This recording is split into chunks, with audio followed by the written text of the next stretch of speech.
let's move on to sample problems for summit curves and vertical curves. For problem number 1, determine the minimum length of a crest vertical curve. So sinabi niya, between a 0.5% grade and a negative 1.5% grade. So 0.5% yung slope natin, pataas, and then magne-negative 1.5% siya. For a road with an 80 kph design speed, so the velocity of our road in kph is 80. The vertical curve must provide a stopping sight distance of 180 meters to meet with the required appearance criteria. So that will be our sight distance, 180 meter. Round up to the next greatest 20 meter interval. So yung makukuha nating answer dito, i-round up natin to the nearest 20 meter interval. Assume eye height of 1.07 meters. So that will be our H1. And an object height of 0.15 meters. So that will be our H2. So recalling, meron tayong dalawang formula for crest curve. Ito yung S is less than L at saka yung S is greater than L. So sabi ko nga, let's consider first case number 1. So L is equals to AS squared all over 200 multiplied by the square root of H1 tsaka square root of H2. So kung anuhin natin, yung A natin, ito yung absolute difference of grades. So solve muna natin. 0.15 minus yung negative 1.5 natin. So mangyayari, in percent yan ha, 0.5 plus 1.5. So the value of our A in percent is 2.0. So ilalagay natin siya sa formula na 2.0. 2.0 times yung S natin is 180 squared all over 200 multiplied by the square root of 1.07 plus square root of 0.5. So the value of our L is equals to 160.3 meters. So sa engineering, we begin with an assumption. Then we prove if that assumption is correct or incorrect. So paano natin malalaman kung tama ba yung L na nakuha natin? So by going back to the case that we considered, etong S is less than L. So kapag na-satisfy ng L etong condition na to, then okay yung solution natin. So the value of our S is 180 meter. So kung titingnan natin, L is less than siya sa L.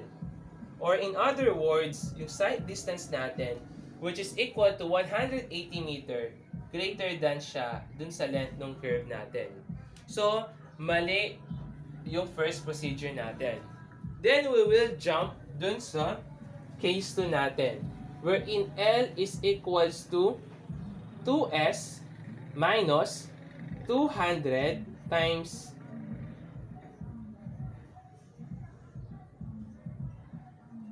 all over A.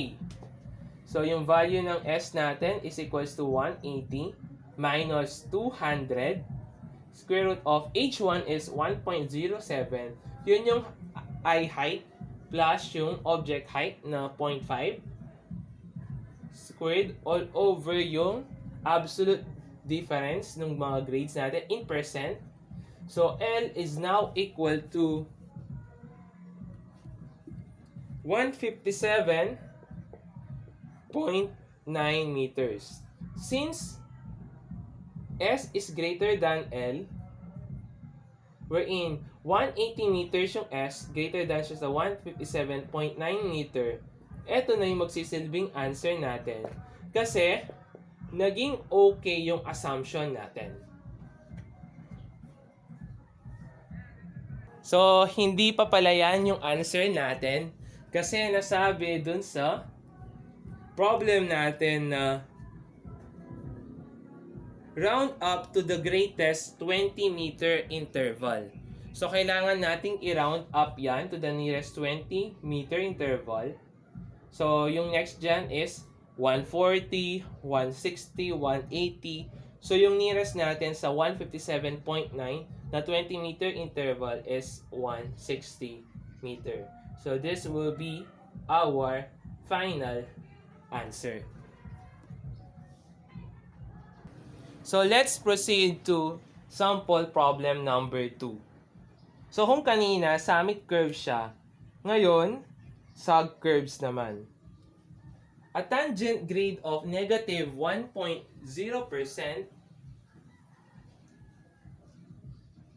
meets a positive 0.5% tangent grade. So, meron tayo dito, positive 0.5% to form a vertical parabolic sag curve. If the curve has a 200 meter stopping sight distance, having a 110 kph design speed, determine the minimum length required, round up to the next 20 meter interval. So, yung example natin is a sag curve. So, yung hinahanap natin dito is the length of the curve na kinakailangan natin. So, sabi ko nga sa inyo, since hindi given yung length of the curve natin, let us assume case number 1. Assume case number 1 wherein S is less than L. So, the formula for sag curves will be AS squared all over 120 plus 3.5s, wherein our A, or the absolute difference of grades, is 0.5 minus negative 1.0. The value will be equal to 1.5. So, substitute lang natin sa given natin. A is 1.5 multiplied by 200 squared all over 120 plus 3.5 multiplied by 200. So, yung makukuha nating answer dito is equal to 73.2 meter.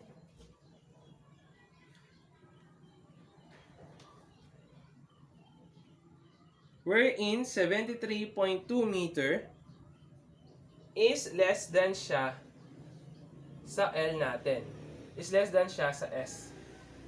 Diba? Dapat mas mataas yung value ng L natin para mag-fall siya dito. So, since mas mataas si S is greater than L. Kasi yung S natin is 200 meter.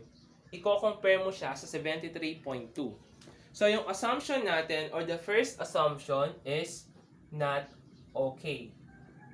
So, let's proceed to case number 2. So, for case number 2, S is greater than L, wherein the formula will be 2S minus 120 plus 3.5S all over A. So, lagay lang natin 2 times 200 minus 120 plus 3.5 times 200 all over yung A natin na 1.5.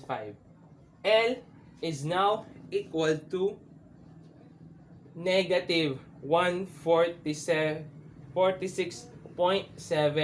meters.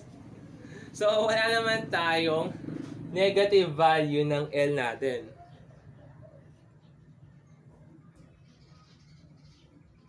So, nangyari is Tama nga naman, yung S natin is greater than talaga siya sa L natin. Kaso, wala namang negative na length. So, mangyayari nun, yung criteria, kapag ganyan yung case natin, magpo-fall tayo ngayon. Gagamitin natin yung formula na isa, na na-design na nga Ash to, na L is equals to A K squared over 395, wherein K here is KPH. Naka-KPH yung K natin. Kaya meron tayong given na velocity doon. So, our A is equal to 1.5 multiplied by 110 squared all over 395.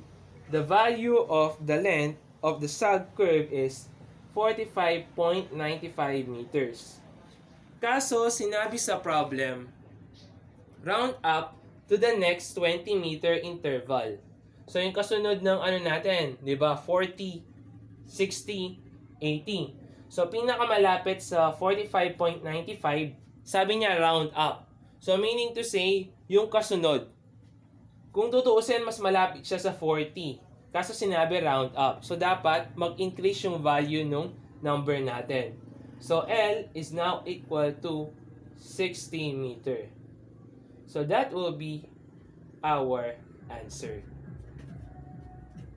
So, uulitin ko lang, yung sag curve natin kasi, special case din yan, kasi nagkakaroon tayo ng sharp grade change over a relative small length. Diba? Yung sag curve, nava-violate niya yung mga formulas. So, yung AASHTO is formulate sila ng formula para sa mga cases kapag nag-negative yung length natin.